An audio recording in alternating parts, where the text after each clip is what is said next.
kwa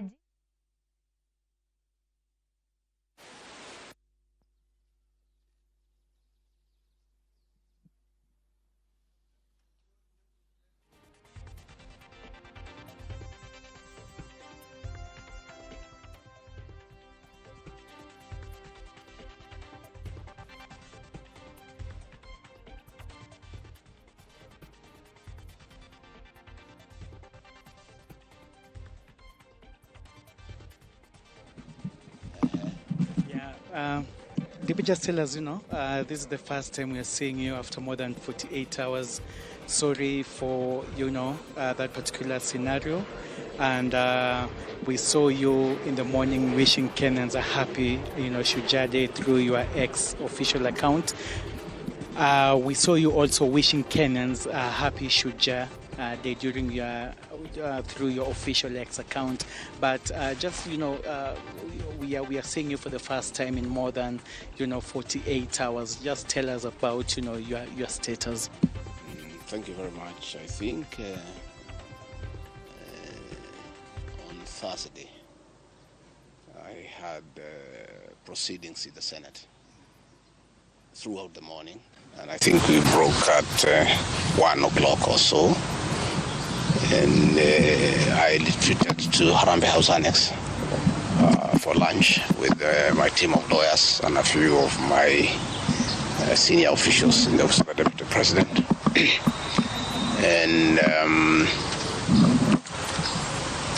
after lunch, we went through my examination in chief in the afternoon and possible areas of cross-examination by the councils for the National Assembly and by the senators themselves.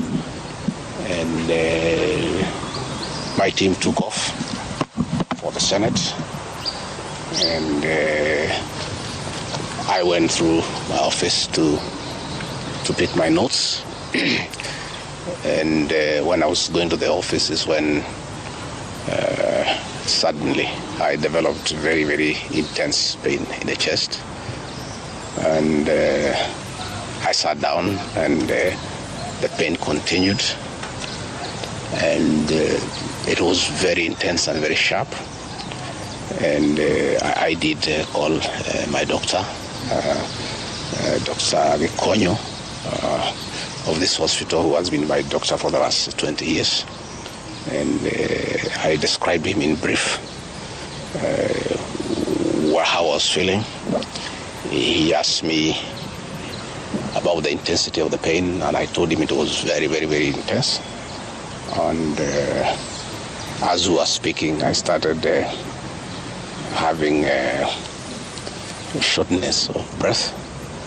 And Dr. Gikonyo instructed me to drop everything I was doing and get here to Karen as quickly as possible. He told me what I had described is not a good thing, and I should come here. And I went down through the lift to my car, and he instructed my people to very speedily bring me here. And by the time I was getting here, I was under a lot of pain and shortness of breath. And I found Dr. Gikonyo and his team of paramedics were waiting for me, and quickly examined me. And he quickly made a decision that I must be admitted immediately for observation and possible treatment. And in fact, after I stabilized, he did tell me that had I been late for another 20 minutes, we would be telling a different story today. He didn't want to thank Dr. Gikonyo and his team of doctors and paramedics and the nurses. They have really taken very good care of me. And he would have wanted me to stay a bit longer for further observation. But I've requested that he allows me to go home, and he thinks I'm quite stable to go home where he can look after me when from home. In any case, my home is not far away from here. And if there is any problem, I should be able to get back here. But as we speak, I'm okay.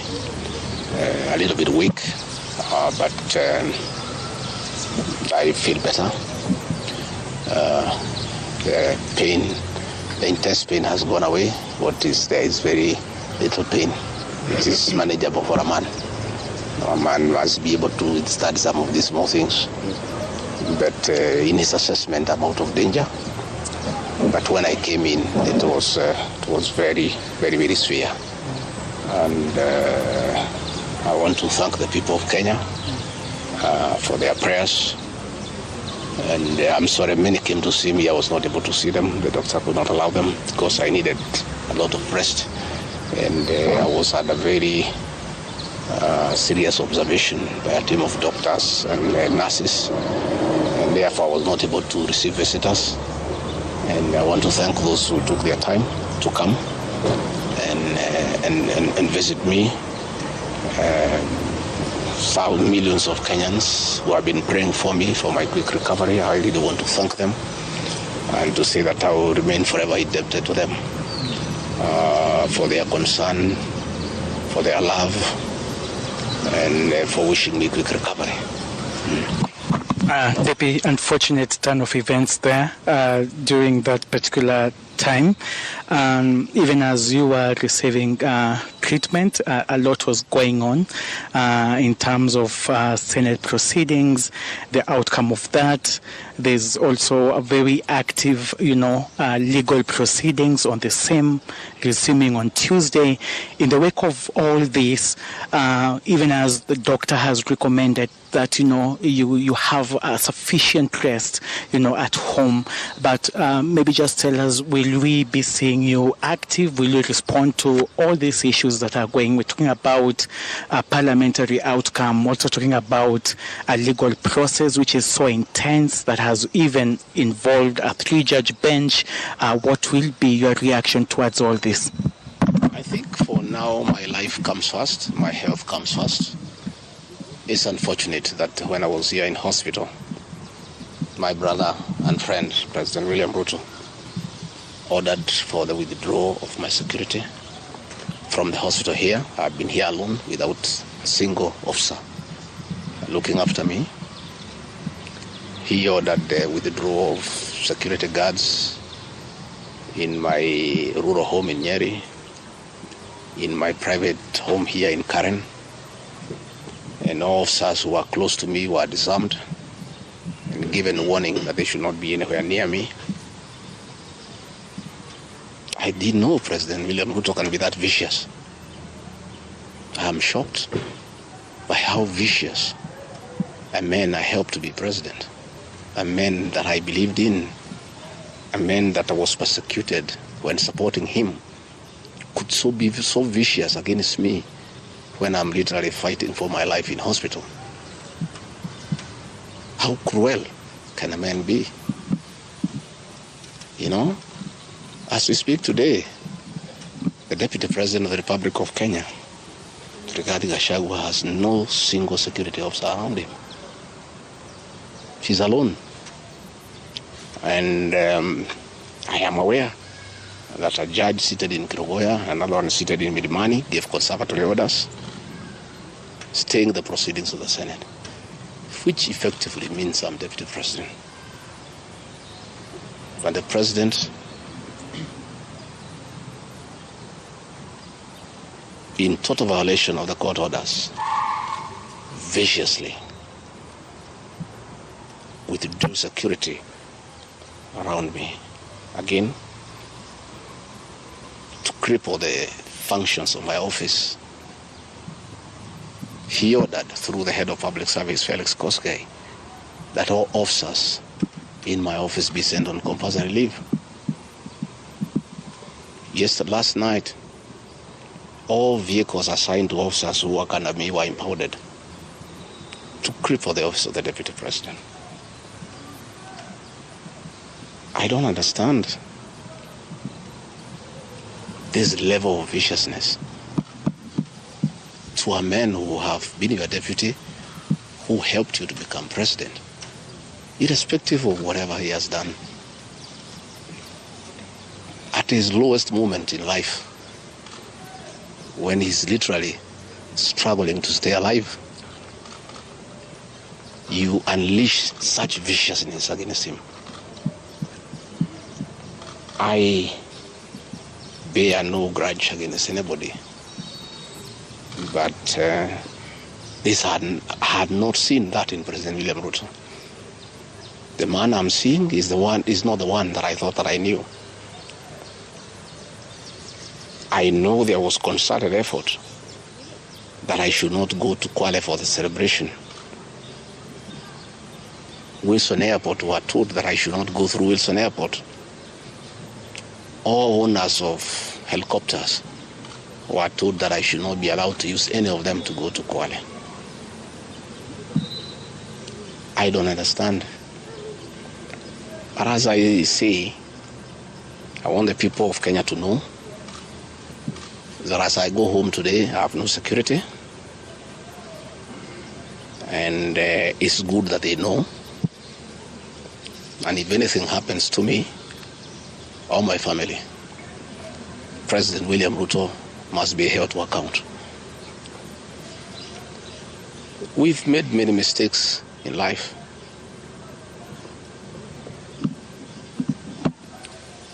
And we keep on learning. I trusted President William Ruto. The people of the region where I come from, the Mount Kenya region, trusted him. In fact, as we were preparing to go to office, nobody else trusted him. Musalia Mudavadi demanded that they must sign an MOU with him, which they did. Moses Wetangula demanded that they must sign an MOU with him, which they did. Amason Kingi demanded the same. Alfred Mutua, everybody else. I'm the only man who trusted him. Verbally, because we are Christians. We used to go to church together. And as a Christian, I believed a fellow Christian that he would never betray me or my people. For the last 1 year, it's been very difficult for me. But I'm a very persevering man, very enduring. And what happened on Thursday is a culmination of continuous persecution and stress for a year. And when I look at it, probably it is history repeating itself. That President William Ruto wanted to take me the route President Daniel Arap Moi took Kenneth Matiba. He pushed Matiba up to getting a stroke and eventually dying. When I look to what the president is doing to me, especially now when I'm in hospital, crippling me, treating me like an animal, I think he wanted to take me the Matiba route. But God is gracious. It didn't happen that way. I hear many of his people are calling here asking whether I'm dead, whether I'll survive, whether I'll recover. They were celebrating. It's the most unfortunate thing that has ever happened in this country. That you can be so vicious to a man who helped you to be president. And the crime of this man, telling you the truth. Don't evict people without compensation, Mr. President. Mr. President, don't overtax people. You are killing them, you are killing their businesses. Don't force a housing program on people. If people do not want these houses, don't force them. My only problem with the president is just being truthful because nobody else can tell him. The framers of the 2010 Constitution wanted a deputy president who is elected as a buffer who can stand for the people. The charity we are being treated for, too, is get rid of an elected deputy president and appoint a control freak. A fellow you appoint who cannot ask a question, who cannot say anything. And I'm sure if they succeed, he'll be asked to sign an undated resignation letter so that in case he starts asking questions, he can just be told to resign. But the framers of the 2010 Constitution were very clear in their mind why they wanted a deputy president who is elected. I'm the only man in the cabinet and in the whole government who can stand up to President William Ruto and tell him, hey brother, this is not right. This Adani thing is not good for the country. There's too much corruption, Mr. President. This how thing is being forced down on the people of Kenya. And they don't like it. Please don't force it down on them.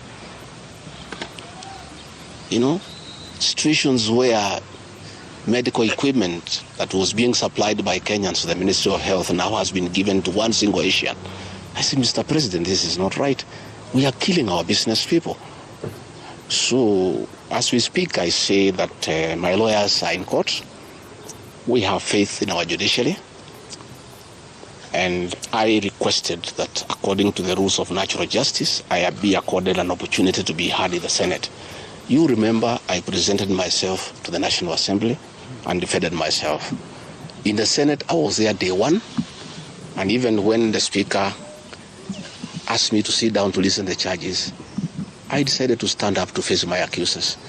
I was there the following day. I was ready for cross-examination. The 11 counts is nothing but malice and fiction. It was a political game by the president to get rid of me. And looking at it, I don't think the president had any intention of ever working with me. I think he just needed me to help him win the election because of my mobilization capacity and the faith that the Mount Kenya region has in me. So I should have been given an opportunity. I have asked my lawyers and they have told me the motion was not time-bound. What is time-bound is a select committee that should work for 10 days and then report to plenary. That committee was never constituted, so this matter should have continued and waited for me. I was ready for cross-examination so that I answer those 11 counts one by one, and I'm sure had I been given that opportunity, I would have persuaded the senators otherwise. I was not given that opportunity. When you look at the speed at which Rigathi Gachagua is being hounded at office, it's like the story of Simon Makonde. You remember that story? One who died, who was born on Monday and by Sunday was buried. The kind of efficiency that has been exhibited in hounding Rigathi Gachagua out of office, if this efficiency was being exhibited in the management of the affairs of this country, Kenyans would be very happy. What is the hurry? The framers of the Constitution gave the president 14 days to look for somebody to replace the deputy president. It gave Parliament another 60 days. That's a total of 74 days. Why is a job that was prescribed by the framers of the Constitution to be done within 74 days is being done in half a day? You must ask yourself that question. I think it's being hurried to circumvent justice to avoid the courts of law from interrogating this matter and making a decision. The courts told us they don't want to interfere with the process, to let the parliamentary process get finished and then go to them. We have gone to them now. It's over. The courts will interrogate the process and make a determination. But I ask, let the president obey court orders. Through a court order, Rigathi Gachagua is deputy president. Why doesn't he have cars? Why doesn't he have security? Why has his office been made dysfunctional? I think it's very important. But finally, I want to tell the people of Kenya that I don't feel safe. And for the first time, let me say that on 30th of August, in Kisumu, undercover security agents entered my room in Kisumu and bagged it. And one of them tried to poison my food. But we detected it and we were able to escape the scheme. I was supposed to be killed through poisoning. On 3rd of September, in Nyeri, another team from the National Intelligence Service came to Nyeri and tried to poison food that was meant for me and Kikuyu Council of Elders. I did report this matter to the National Intelligence Service, and the officers who are assigned to my office, I asked them to leave because I felt I was not safe. After the 2 attempts to assassinate me through food poisoning failed, it is when this impeachment motion was hatched. When my security was withdrawn here, officers from the National Intelligence Service have been hovering in every room, in every compound here, to an extent that I had to call my wife and my children to come and stay in my room, just in case they get entry to my room or compromise the people who are treating me. So Rigathi Gachagua and his family feel very exposed because these people have tried to kill us before. They have now tried to get us out of office. So I asked President William Ruto, my brother, I helped you to be president. Leave me alone. Leave my children alone. Do whatever you want, but let me live. Let me look after my children. You can do whatever you want with the country, but allow me to live. Because I was there for you when you needed somebody to be there for you. When you were in trouble and you needed a man who could stand with you, I stood with you, with my family. You have paid us in kind by being so cruel and vicious against us. We are simple people. We are a very small family. Let us be. Do whatever you want, but please, Mr. President, I beg you, don't kill us. Don't kill my children. You have caused me enough pain for the last 1 year. Please, leave me alone. Let me be.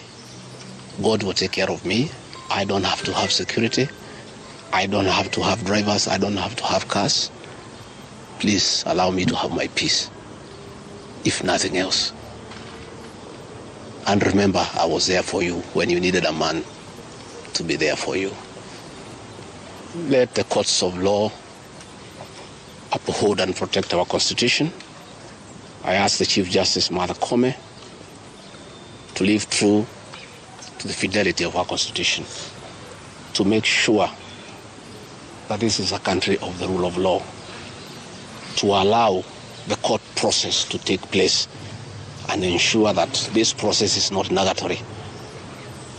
There are orders asking that Rigathi Gachagua remain in office until this matter is heard and determined. Let it be. Thank you very much. Just a quick call, please. I don't want to say.